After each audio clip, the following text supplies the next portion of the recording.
A very happy National Apprenticeship Week 2025. My name is Gemma Mullis and I'm the EPA Manager at IPP Education. So this year, IPP Education and CIPP have joined forces. We're going to be bringing you a host of webinars for National Apprenticeship Week to give you a full circle insight on apprenticeships, particularly within the payroll sector. This afternoon, we're going to look to cover how an apprenticeship support network is created, particularly looking at what happens when an apprentice is on programme training. Today, we're joined by Melanie Langdon, Payroll Apprenticeship Tutor, and Leanne Hart, EPA Executive at IPP. Please feel free to submit any questions you may have in the Q&A tab, and we'll address them at the end of the session. Now, I'm going to hand over to Leanne and Melanie to introduce themselves and continue with today's session. Amazing. Thank you so much, Gemma. So I'm Leanne. I'm the EPA executive at IPP Education, working within the EPA team with Gemma. We provide endpoint assessment services for payroll apprenticeships. And with me today, who I'll be speaking to a little bit later on, we have Melanie. Hi, Melanie. Hi, I'm Melanie Langdon and I work for Smart Training and Recruitment as one of their payroll learning and development tutors, teaching the payroll level 3 apprenticeship for IPP. Amazing, thank you. So today I'm going to have a bit of a go through apprenticeships in general, so give an overview of what the apprenticeship is, the process that you go through with it, and then also take a look at the level 3 and 5 payroll apprenticeship, so how it works with those. And then Melanie is going to give us an insight into what the apprentices are going through during the first process, the on-programme part, and what that actually looks like and how it relates to the workplace, and basically how we all work together to create a lovely support network for the apprentice to ensure the success of them. So first of all, we're looking at what is an apprenticeship. So an apprenticeship is an approved programme of learning which covers a set of knowledge, skills and behaviours. Those knowledge, skills and behaviours are decided by a group of people, experts within the industry, employers, and basically people who know about payroll and what you need from an apprentice who is doing a payroll qualification. So they achieve this through on and off the job training, which includes things like tutorials with the training providers, continual assessment throughout the process, mentoring within the workplace from the employer, and just doing the duties and tasks within the job role is also part of the learning that they do. So they're getting to consistently apply the things they're learning to their actual job day to day. It's done in 3 parts, an apprenticeship. So the first period is on programme, and this is the period in which they learn all of those knowledge, skills and behaviours. They do this with a training provider. So Melanie works for Smart, who are one of the training providers available. There are 23 currently offering level 3 apprenticeship training for the payroll, and there are 7 of those who are on the list. I believe Smart is as well now for the level 5. So you can find all of those on the Gov website when you're looking for the details on who to go to next. And it's that training provider that will make sure the apprentice knows everything they need to know to get through to the assessment period. So they'll have 20% of the time off job training. This can be online or in-person tutorials with the training provider. They can also be using this time to collate their portfolio, so they have evidence of the things that they're doing, to prepare for assessment, to have lots of different kind of ways of making sure that they've got that time allocated to learning. 80% of the apprentice time is then spent on job training. So that is literally doing the job, doing the duties that they have within it. So for the level 3 payroll administrator apprenticeship, that will be actually processing payroll. For the level 5 payroll assistant manager apprenticeship, that might be supervising their team or dealing with the more complex payroll queries that come in, but it will all be actual them doing the job. This part of the programme is regulated by Ofsted, So the training providers who are on the register to deliver this training are regulated, and you can kind of check on that whilst you're looking at the best training provider for you and your apprentices to use. That's one of the markers that you'll be able to see there, to know that the quality being provided is there and is good. The second part, the very short middle part of the apprenticeship then, is gateway. So gateway is the period where the employer with the training provider really confirms the apprentice is ready for endpoint assessment. So the apprentice needs to be deemed to be working at or above the occupational standard. So them spending 80% of the time doing their job up until this point, the employer needs to be confident that they are working to the standard that they need to be. There are also documents that need to be submitted at this point, such as a gateway declaration to confirm that everybody is in agreement of these things, and learning evidence is submitted where required for functional skills and things like that. The requirements for Gateway are set out by IFATE, which is the Institute for Apprenticeships and Technical Education. They have an EPA plan in place for every apprenticeship standard, and we as an endpoint assessment organisation was offering, an awarding organisation offering EPA services here.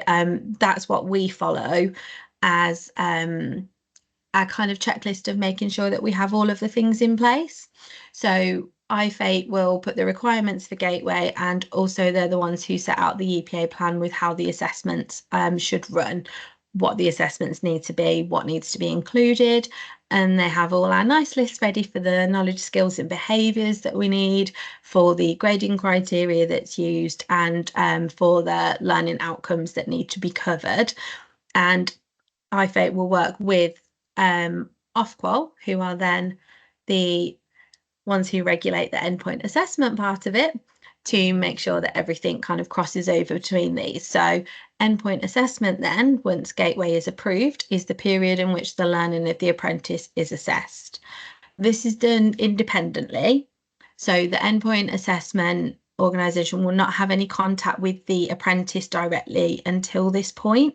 So the endpoint assessment is not any part of the learning, and we use the completed using the published assessment guidance from IFATE that's set out, and we will provide support to training providers in order to prepare the apprentices for this part of it, but it's not something that we do directly because it is independently assessed. We have that in place as IPP education. So I mentioned there's quite a few training providers who can be chosen from.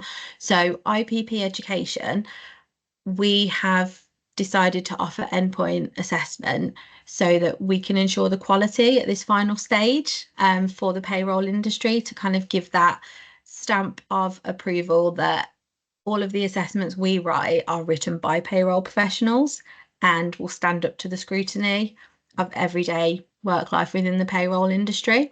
And so that has to be independent to the learning, so that we know that the apprentice really is at that point. And we work together through these different stages.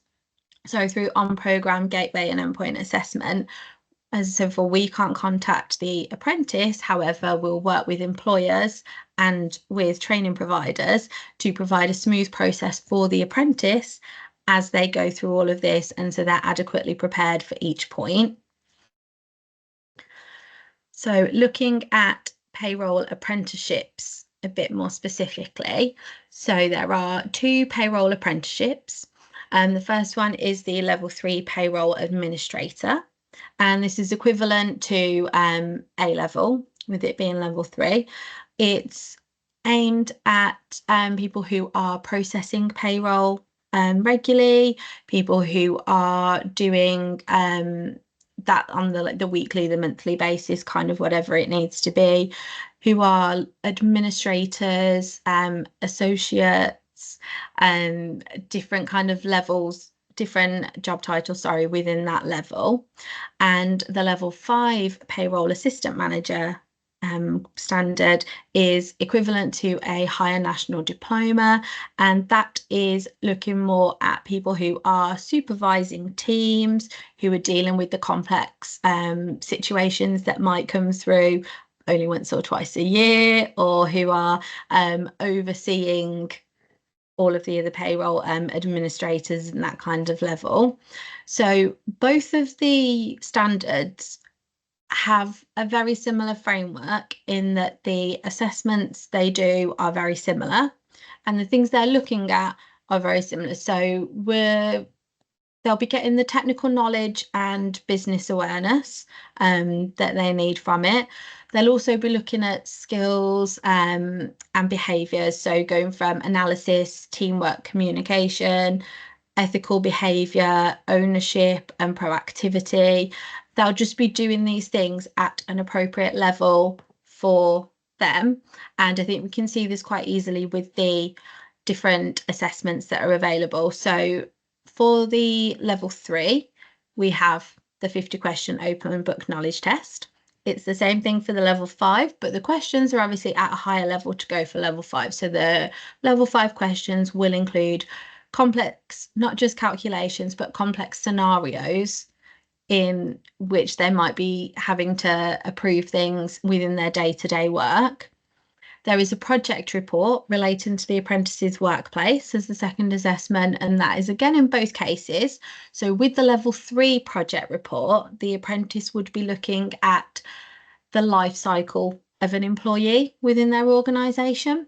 So they'll be looking at how they are processing from starters through to any kind of statutory payments that may be required. So if they're looking at SMP or anything like that, through to leavers, and then everything that comes in between as well. So they'll be going, full circle with P45s and everything else that's included, and they'll be looking at that in relation to their own workplace.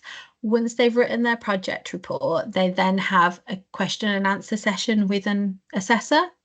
The assessor will have read through the report and give them the chance to explain anything that wasn't clearly explained, to build on things, and to go through details of their report to make sure they're getting the mark that they deserve and the best mark that they can.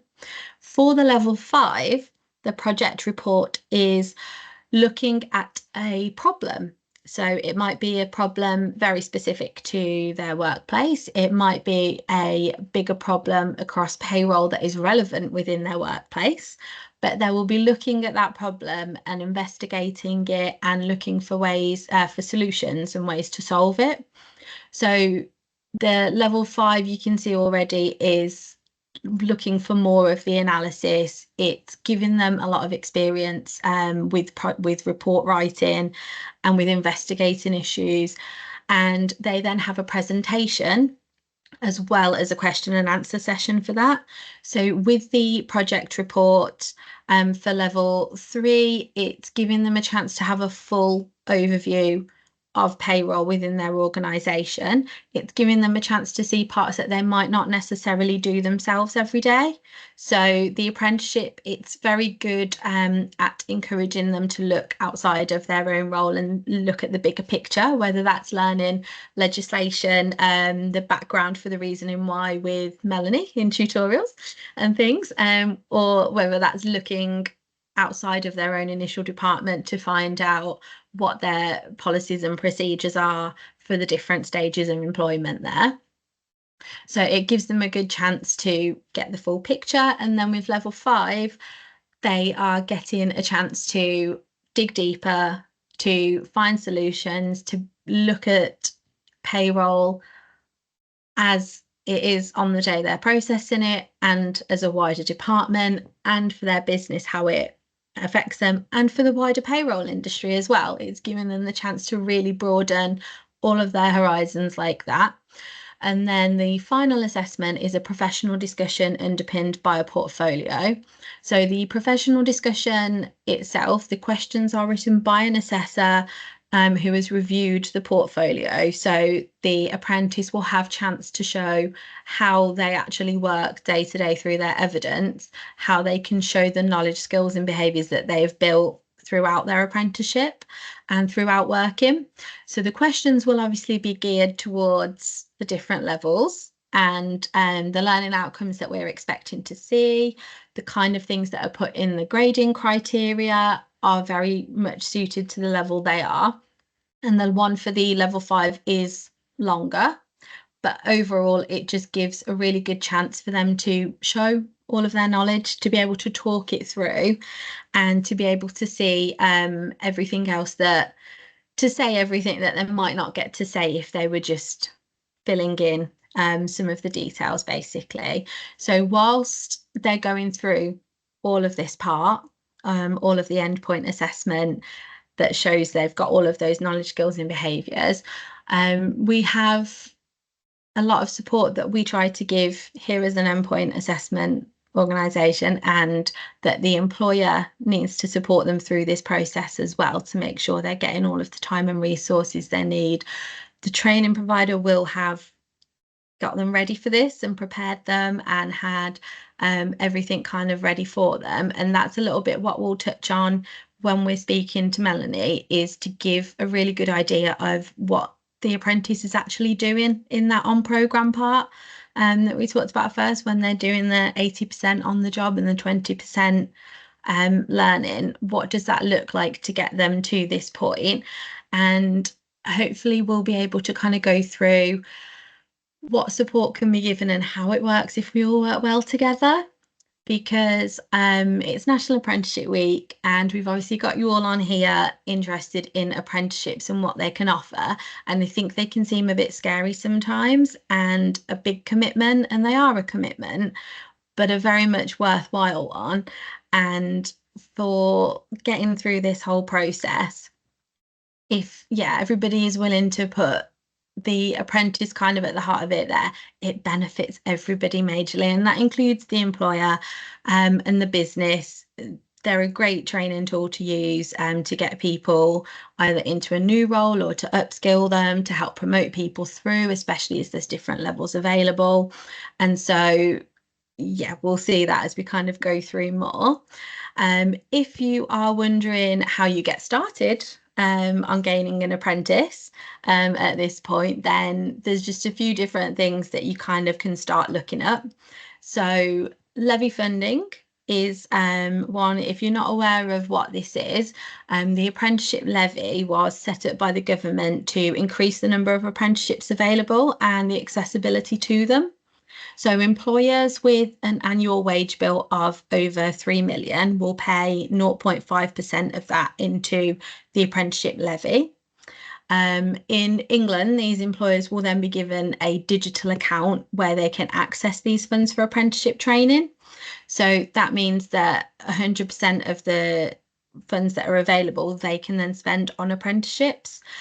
Smaller employers, so when I say smaller, I mean ones who don't pay into the apprenticeship levy, they can still access funding for 95% of the apprenticeship cost whilst paying 5% of the balance themselves. Now, there are also options for larger employers to transfer part of their funds to smaller employers, which allows them to then get the benefit of 100% funding as well. I have specified English employers because although the apprenticeship levy is a UK-wide venture, apprenticeships themselves are a devolved matter, and so funding is applied differently in Wales, Scotland and Northern Ireland accordingly.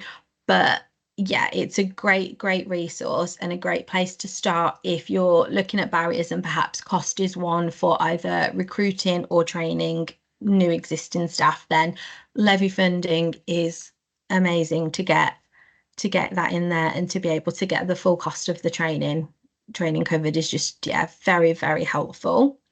Training providers is where you want to start if you're doing a search and you want to get some apprentices on board. So there are currently 23 training providers for level 3 payroll administrator apprenticeship, and 7 of those are also registered for the level 5 payroll assistant manager apprenticeship. So when you go onto the Gov website, you can search for these, and There will be different things that might sway you one way or another. So some offer in-person learning, some are completely online. Some will have different methods of teaching that you can ask them about what it actually looks like day to day, and find that out. They are Ofsted registered, so you can check that. There are also reviews and pass rates on the Gov website as well, and it's probably helpful to note that the payroll community, as far as I've come across, has always been very helpful and very supportive. And so asking other employers and businesses who they use, if there are people you're aware of, apprenticeships, if we're sharing anything at IPP or CIPP, reach out to people and ask who their training providers were they used and who they might recommend, and all sorts of stuff that they can give you pointers on specifically. So the last one to consider is endpoint assessment, which is IPP education and what we do. So the endpoint assessment is actually chosen by the employer. Typically, it comes through the training provider. So we do work with most of the training providers who are on the list already. You can request IPP education to be your endpoint assessment organisation used, and it is the employer's decision ultimately. And it usually goes through the training provider, so you can reach out to us directly. We have brochures available on our website. You can email through to us if you want any details on that endpoint assessment part of it that we can offer there. And that's actually all you really need to do to get started. If you're looking for help with recruitment as well, many training providers offer assistance with that if you're trying to get a new apprentice in. So all you really have to do is assess if you need one or not, if it would be beneficial, and if it could be especially beneficial to somebody who is already on your team and going through it. So I think to give us a good idea of what it actually looks like when the apprentice is on programme, so in that first stage, and how it works with the relationships day to day between training provider and employer and everything like that, we have Melanie here, as we met earlier. So hi Melanie, thank you so much again for joining us. I think with all of the talk this week around apprenticeships and a lot of people reaching out who haven't had anything really to do with them before, might have just assumed it's only for a lot of assumptions and things, which we'll try and do a bit of myth busting perhaps towards the end of this. It's really helpful to see real life examples of how it works and to hear that. So thank you for joining us and welcome. I have our first question is a long one because I'm going to refer right back to the start. So one of the great benefits of apprenticeships is the different learning techniques and support that can be used throughout. And I mentioned right at the start about on and off the job training, that it can include tutorials, continual assessments with feedback, mentoring, completing duties. As a payroll tutor, can you give us an insight into what this looks like? So for myself in my company, we always have an initial meeting, first of all, with the learner and the tutor after you've gone through all the paperwork side, so that I get to meet both the learner and the manager at the same time, so that everyone knows who everybody is. We then talk about the whole course. So when you first start, we like to have, well, all our sessions are online, and we like to put you into kind of small cohorts. Sometimes they're 2 or 3, sometimes they're 5 or 6, depending on how many people start. These can either be if you've got a lot of people from the same company all together, or as this kind of like a closed cohort, but find most of the time people go into different kind of cohorts, and then they can learn from different experiences from other people in different types of companies. So currently I've got cohorts with a mixture of people who are in a bureau and a mixture of people who are running in-house payroll. And it's quite good for people to see the different sides and how the workloads are affected. So it can generate some good discussions in these cohorts as we go along. So we tend to have lessons once a month, as I said, online, a couple of hours, and we go through particular topics. So our course tends to go through, we have some knowledge ones first, covering off business and payroll and how you interact with different companies, covering off some of the knowledge skills that are needed for your portfolio at the end for your professional discussions. So we always link our lessons back to what is needed for the endpoint exam. So we start with that, then we have a little look at legislation and all the main important elements of legislation and why we do things in payroll, so it gives you that understanding. After that, we then start looking at calculations. So the first two lessons are a lot more lecturing in them and generating discussions, depending on whether you're brand new to payroll or whether you've got 3 years experience. The conversation changes. Then we go on to calculations, and we teach you how to calculate everything from NI, tax, using tax tables, student loan, pension calculations, everything that's on there. In case the payroll broke down, we actually show you what is going on behind the scenes in your system. Again, linking back to the reason we do it is because IPP like you to do this in your report and show manual calculations so you understand everything, and this can help you answer queries as well. So if you've got employees coming in going, why is my tax different this month to last month, you've got that knowledge to be able to answer it and the full understanding yourselves. We then go on to things like statutory payments and then go into pensions and systems, again all the while covering off the KSBs. At the end of every workshop, we then provide set different tasks. So you normally have 3 or 4 tasks off each workshop. They're kind of a variety of tasks. So you often have to calculate different elements. So we give you more practice on what we've been teaching in the sessions. Sometimes they're kind of quick question and answer tasks. For example, tell us about employers' liability insurance, or tell us about NI categories, where you can go away and research yourself. Obviously, you've been taught that through us, but the extra research so that you're linking in again with the multi-choice question exam that is run, that you're getting used to where to research your information on there. We also set you tasks that help you improve your writing. So we'll set you tasks more about what you do in your workplace, right from the word go, getting you ready for your portfolio, your documents that are needed to go to endpoint. But this also helps you get ready for your 3,000 word report. I'm talking for level 3 here. More words to level 5, and you get used to then writing more and more as you go further into the course. Okay, does that answer that one? Yes, no, that's amazing. Thank you. I think that's really it really highlights as well the almost like versatility of the learning that they do, like because there's so much to cover.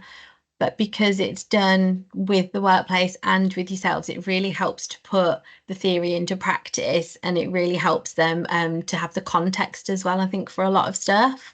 So that was amazing actually to hear in so much detail how much they learn and what they go through, and what's kind of actually involved within that. Thank you. And while they're going through all of this, then what kind of support do you provide to the apprentices and the employers as a training provider? What are the kind of things you do as they're going through this process? So we hold reviews every 3 months, 10 to 12 weeks or so. where we can discuss progress. These are your standard reviews that you have to do for the course. Again, we like the employer to be involved in these, so they understand the progress that's going along. So if you're able to keep up to date and everything, you just go along with these 3 monthly reviews, and you see you at lessons without any kind of extra support. A lot of students like to go along, self-learn, and off they go. If you need more support, what we offer is one-to-one sessions between the lessons if you need them. Sometimes I find that this comes in certain lessons like hire and Scottish tax. It's a little bit more complex, so people often like to have a little one-to-one refresher on that, or different elements of pensions. Those are the ones that I often get the queries on, and students say, tricky "Can we just ones." have a little, yeah, can we just have a little extra go through?" So we would do that for you as well. In terms of different needs of students, for example, you may have a student that's a bit more hard of hearing. So what we do, again, we'd offer extra sessions if they didn't quite follow everything along in the session. We always send out slides to students as well. Again, students with ADHD, sometimes we find it necessary to adjust that the student has to go on to one-to-one from the word go, because their needs are very different. So it's a variety of different things we offer there with that. Oh, no, Hopefully that that's sounds answered that one. Yeah, no, that sounds amazing. And again, like just picking out things as you're actually talking there that are really good to I think highlight to everyone is the support that's available, but doesn't have to be taken with an apprenticeship. It can be very much self-led if the apprentice is confident with their learning and with their progress themselves, and kind of tracking all that. And they still have the meetings to review. But yeah, one-to-one sessions and things like that are available with yourselves, at least as and when needed. But yeah, they still, I think it has a lot of support on offer, but it doesn't have to be for everybody, is a really good way of looking at it as so accessible to people, especially people who might have been out of education for quite a while and aren't really sure of what level of help and support they might need going through it. So it's I think that's really good at highlighting that as well, actually, and it shows probably when they get to us for the endpoint assessment part, that yeah, they've had the support they need and that they're able to go through the assessments and kind of have that. So that's really nice to show up and highlight as well.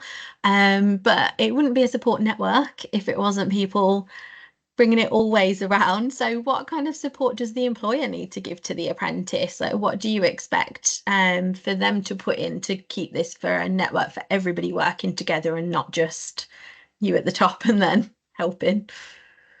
So as I mentioned, we like the employer to be involved in the reviews every 3 months. I have a lot of employers who try to complement what we do themselves in the job. So they will plan their learning stage in the same timeline that we do. So for example, if we're doing legislation, they'll teach more on legislation that month. If we're doing NI, they'll look more into NI. Obviously, that doesn't always work, because if you're teaching statutory sick pay, we do it statutory nearer the end of the course. The employer has to teach that first. We then complement. So they sometimes follow along the course like that.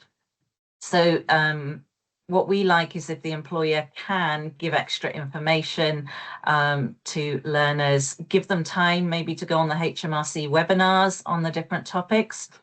But the main help the employer gives is to make sure the learner has their allocated day a week or hours a week, to make sure that time is protected for the learner so that they can do all their assignments on time and get everything done in the month and follow along, so there's no delays at the end, because again, it's easier to do your tasks on a steady basis, get ready for your portfolio on a steady basis. So there's not a big rush at the end when all the lessons have happened and suddenly they're like, I've got 20 tasks to do, because they haven't had the time. So working out a schedule of that available time for learners is, I would say, one of the most important things. Oh yeah, that goes very well actually. We had a webinar this morning with an employer who is also an apprentice actually. And yeah, one of the things that I think really stood out to me was when asking about support and what people need, it's time and communication. And I've said, to be fair, that's true of I think everything in life, that time and communication really makes everything easier and everything better in that sense. So yeah, that's nice to see that it follows on a lot of time for you guys and you encourage that as well as a training provider. And that is also something that we like to see at the end as endpoint assessment, an employer who is engaged with their apprentice, because assessments are not nice for anyone in the sense of you worry about them coming up. We do our best to make them as stress-free as possible when it actually comes to it. But I think anybody, yeah, who's sitting in assessment, just knowing that it's coming up, it is a stressful time. It is a lot of things that you kind of worry about, and having that person in place, whether it's your line manager or a mentor, whether you've got a dedicated apprentice lead within your company, or just somebody perhaps within HR who oversees the process and things like that, having somebody who is aware of when your assessments are booked for, checking in with you and making sure you've got the time to get ready for them, it makes a huge difference. And I think we can see the successful apprentices who've had that support. We can see where the success has been helped by that support, I should say. It can be quite clear to see sometimes. So it's good to get that reinforced from you as well. And this is a bit of a different question from the support side of it, but I think it's something that's really interesting for anybody who is watching and wanting to know about how apprenticeships fit into payroll. So why do you think apprenticeship learning is suited to payroll? I think it's very much suited because we teach the background with everything that's going on, because payroll is becoming more and more automated over the years. When I first started, I was running manual payrolls and you had cash on the tables and everything like that. And it's all developed to be a lot more automated, spreadsheet based. The systems are a lot more reliable now than they were back then. But things can still go wrong, and you need to be aware of all the different elements behind it. And it really puts into practice of why you're doing things. So, for example, the legislation is really important that you understand why the timelines, for example, that we all watch the budgets in payroll at certain times of the year to know the changes coming up, and you get aware of all these different things. The other elements with the apprenticeship I really like are the knowledge, skills and behaviours, and it's not just focused on the knowledge, it's focused on the skills and behaviours. So one of the key things in payroll is you must hit those deadlines no matter what. And learning about time management and learning how you will do things on time and making your own processes to make sure that happens. Things like contingency plans as well.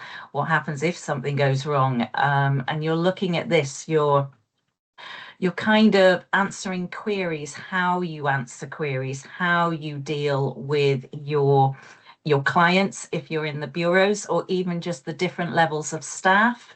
My background is a lot of educational payroll, so I would have very in-house, open door, people would come in all the time, from teachers to cleaners to your headmistress, everything like that, all different levels, and you have to adapt your conversation accordingly to who you're talking to and their queries on complex teachers' pensions, to basic auto enrolment for other people. And that, I think, is really an important part of the apprenticeship. It's this knowledge, skills and behaviours, developing a whole. Yes, I very much agree. Yeah, that's I think something that we see as well, and what I try to get across when I'm having conversations with people, and I won't stop yammering about apprenticeships and kind of how they're beneficial. But yeah, I think literally every single thing you said there, I agree with 120%. They are getting a full picture. They are gaining the kind of additional skills outside of just, I mean, to be fair, I do think, yeah, knowing how to manually calculate all of this stuff is not a given when there are so everything is automated these days. So it is really good to have that breakdown. But then yeah, to have the behaviours and stuff that goes along with it, it really is a full it's a multifaceted approach to payroll knowledge, to all the parts of it. And yeah, I think it helps people go above and beyond just processing payroll as well. And I say just as in there are other options within payroll careers. I don't mean as in just is not a lot. I mean, sometimes when we look at payroll administrator as the title of it, I think we can forget a little bit that actually there are many, many career options within payroll that are not just necessarily processing payroll, and that is all. And I think an apprenticeship, although it's focused on that in that instance, it builds so much more foundations for people to kind of go off a little bit and the little offshoots, and to have such a good basic knowledge that's going to get them to wherever they want to be as they progress throughout their career and throughout their payroll career, and keeping that up. So that's really, yeah, I very much agree with all of that. Thank you. I think we can take a second, actually, Melanie, to dispel a couple of myths with pretty much one word answers, where I think these are things you'll agree with. So I think when people think of apprenticeships, they just think of young people. And yeah, I know from what we see of people coming through to us that actually it's much, much, much more mixed. There are lots and lots of people of lots of different ages, lots of different stages and situations of both their life and their career. And yeah, I think hopefully that's something that you agree with, that you see teaching. Well, if you want more a wider answer, then yes, I've had a group where I've had a lot of mothers retraining. They've come back into the workplace. I've even had people in their 60s doing their apprenticeship, just to learn more about where they are. Yes, that's it. It's yeah, it's a great way to enter the industry and learn something new. It's great to upskill, especially if you've been doing it for a long time and you don't have a formal qualification. Sometimes it's good to really solidify your knowledge and be able to show it with the certificate at the end, kind of thing. And yeah, sometimes people are pivoting there. We've got people who we can kind of see their journeys after they've finished, and they've come through from finance teams or HR teams, and they've kind of ended up in payroll, or they've really wanted to get into payroll, and that's been their chance. And sometimes they kind of pivot back out, but with that knowledge and taking it forward and using it in different ways. So yeah, every age, every stage, I think we've seen probably between us. So yeah, apprenticeships are for anybody, I think, in that sense, and that's really yeah, really helpful to kind of show and highlight there. Are there anything that you think people tend to assume about apprenticeships that aren't necessarily true? I might have one or two more myself as well. Anything at the moment on that?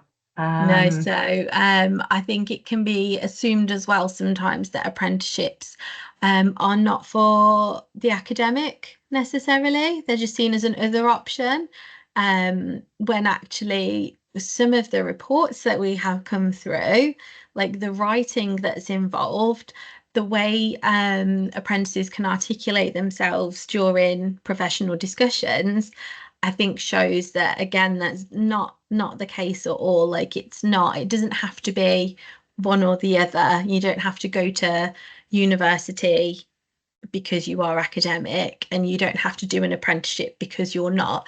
It can just be an alternative route for anybody. Would you agree with that? I would, yeah. I've had different abilities of student all the way through, some who would like to head to distinctions, others that are just happy with their past, some that I found some people, it can also be, some people are very good at writing but are very shy, so are stronger at the writing and less strong at the professional discussion kind of elements there, and some who are excellent at the calculations and not so good at the right. So there's a variety there. And as you said, for support earlier, we just give more support on which area they'd need on their weaknesses. Yeah. Oh, amazing. I think we'll be going over to any questions in a second, but do you have any last wise words you would like to leave us with? Melanie, any top tip perhaps for I'd say probably for an employer who's looking to open up their business to apprenticeships, maybe? I would say go for it, because I think it's a great way for people to learn, especially for youngsters coming into the workplace, because there's nowadays so many people want experience before you can get other jobs. And I think this is a perfect way in. You earn a bit of money while you are working and you are learning. And to me, I think that's an excellent way, rather than starting out with university debts and doing it that way. You're still getting an excellent education and the job experience at that same time. It's great. Yeah, win all round. Amazing, thank you. So I think Gemma should be able to help us out and let us know if we have any questions. Hello. So we haven't had any questions in, but you know me, I've always got questions that I'd like to ask. So I just really want to touch on what you just said then, Melanie, about the professional discussion and people being shyer, if you like. So obviously, as part of these apprenticeship standards, professional discussion and communication is key, really. So what sort of alternative support would you either supply, or would you encourage employers to do to help support an apprentice, to enable them really to communicate their knowledge? Yeah. So a lot of payroll people are very factual, and they say everything in one sentence, so they can get the answer out in 20 seconds rather than like an hour exam. So what we do to support is we always do like a mock professional discussion with them. We're also starting to introduce professional discussions earlier into the course now as well, to help people, maybe in like a 15-minute element. In our reviews, we also ask kind of questions again about like, how do you deal with time management, and tell us about a different scenario, so that all points we can help get students to talk a little bit more. In terms of employers, it's giving them guidance on maybe how to answer their queries on their phone, on the phone to people, so that they could watch other members of the team, shadow other members of the team, and get kind of like set sentences. And then as their knowledge improves, then they have more confidence to speak. Also, as a tutor, I do a lot of discussions in my workshops as well to try and get students to speak. So I often find the first couple of lessons, everyone's still finding their feet. They haven't learnt so much, they don't know enough, they don't contribute. Then because you're in the same cohort as you go along, people then feel more comfortable with their group and they start opening up, and just throwing questions out at all points can help them. Yeah, I agree. I think it is quite a daunting experience, especially sat in front of someone you've never met before, and being questioned. So from an endpoint assessment point of view, Leanne, what kind of training do you provide to your assessors, if you like, to ensure that they're taking that on board? Because, like you said, they remain independent. They've not met these apprentices before, but as a part of that support network, once they get to endpoint assessment, is to ensure that they still feel safe. So, what sort of things do you guys do within the EPA team to ensure that part of the journey for the apprentice? So all of our assessors are payroll professionals for a start. So they all work within payroll currently, and they all fully understand from that, I think, the nuance of the different payroll departments and how they run within different companies, because I think we can probably all appreciate on the call here how different bureau runs to small in-house to a council where people are all doing different things. And our assessors, they know that innately from being part of the payroll industry and community, from the jobs they've done and the networking and things like that. So they can look at the portfolio and the evidence that's provided, and we train them to understand what they're looking for in the learning outcomes and to be able to pick those things out, and then with their questions to give the apprentice the best opportunity, or the opportunity to get the best grade they can get, actually, is probably the best way to put it. So we have to remain independent. We don't do any of the training, the learning, and we can't lead them to the answer that we want, but we can give them the opportunity to give the best answer they can give. And I think, yeah, a big part of that is the training that we give them to write the questions and to review the portfolio. And a lot of it comes just naturally and innately from understanding payroll and understanding what the apprentice is doing in their day-to-day job. And I think that helps to make it a nicer experience for the apprentice to feel understood. Yeah, I totally agree. So again, going back to that support network, a lot of companies would believe, oh, I'm just going to put my apprentice through, I've picked my training provider, they can deal with it all. Why is it important to keep it that three-way conversation between the training provider, the EPA, and the employer? Now, like you said, you can't contact the apprentice until they're in Gateway, and that is because as an endpoint assessment organisation, you have to remain independent, but you can obviously speak with the employer. So why would I'll go to you first, Mel, why do you think it's important that that three-way relationship and that communication is upheld? I think it's really important if a learner is struggling in any way. The ones that are flying, they seem to go through without too much bother. But if there are delays for anything, they haven't learnt for a long time. As you said, older people haven't learnt for a while, or as you said, youngsters come in and some people are not so academically minded. It's important for the employer to stay in touch with what's going on, so that then might be able to allow extra time for the off the job to do the assignments, maybe to find a mentor in the own company as well to help them, because a lot of the tasks now are based for endpoint on what do they do themselves in the company. So we can guide and suggest, okay, you might answer queries like this and this in this way, but we don't know the specific questions that they're going to get, and that's what the employer knows, and everything. So that's why I think it's really important the employer's there to encourage as well. If the learner is having a bad day and goes, I can't do this, then you've got that encouragement from both sides as well. Definitely agree. How about you, Leanne? Why do you think it's important that an employer does get involved with the endpoint assessment organisation? I think Melanie actually just hit the nail on the head for me there when she said that for the employer to say, like, what would they do in a situation? This is where the apprentice works, and I'm sure actually for basically any employer or business putting an apprentice on an apprenticeship, it's to build their knowledge, but also to make them the best worker for them that they are, like to make them the strongest individual that they can be for their team.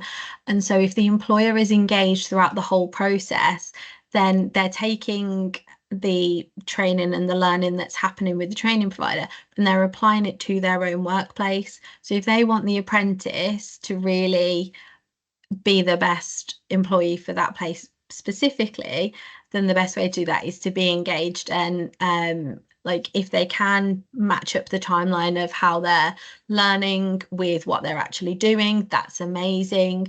Even if it is just providing a mentor or someone, allowing them to go outside of their department, by being engaged, they're getting the best out of the apprentice and they are getting the best employee that they can. And they're basically backing up that knowledge with the practicalities that apply to them.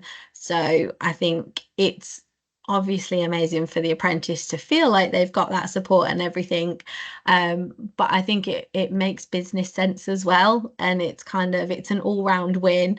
It makes it much better for both the training provider and for endpoint assessment if everybody feels fully supported. But yeah, it's also helpful for the apprentice and it's just good business too. Yeah, I agree with both of what you've with what you've both said, completely. I think there needs to be more employer engagement throughout apprenticeships to get those successful end results. From an EPA point of view, we're open all the time to speak to employers, but the employers do leave a lot of that responsibility on the training provider, and then they get to EPA and 9 times out of 10 I don't think they realise what's actually happening, even though we know that they've been advised of that previously. And I think to meet the expectations, to reduce some of that pressure from the apprentice themselves, if everyone knows what's going to happen now in this period, that communication and that support network for the apprentice needs to be throughout of the whole of their training period and their EPA. And thank you both. I haven't got any more questions for either of you. I think my biggest takeaway today, and I hope everyone on the call will actually agree, is that communication is really the key to all of this, and everyone being involved and all on the same page. I know Leanne spoke, and in the webinar earlier, we spoke a lot about the apprenticeship levy and how obviously the levy can fund this sort of training. But as an employer, that's not where your responsibility ends. You need to be engaged throughout it all. So yeah, that's my main takeaway. I hope you've all enjoyed today's session. Thank you both to Leanne and to Melanie for taking part today. A copy of this recording and the slides will be issued at the end of this week. And if you haven't done so already, we have another 2 webinars running tomorrow, one tomorrow and one on Thursday. So please join them. The CIPP are also offering a special promotion this week. So if you are interested in being a member, if you use discount code NAW when joining, it will waive the administration fee. If you do want any more information about membership of CIPP, please do reach out by emailing membership@cipp.org.uk. We really hope you enjoy the rest of the celebrations this National Apprenticeship Week, and please don't forget to tag us in any of your social media posts by tagging @CIPP and @IPPE using the hashtag NAW2025. Thank you both again for joining me today, and I hope you all have a fantastic National Apprenticeship Week. Thank you so much.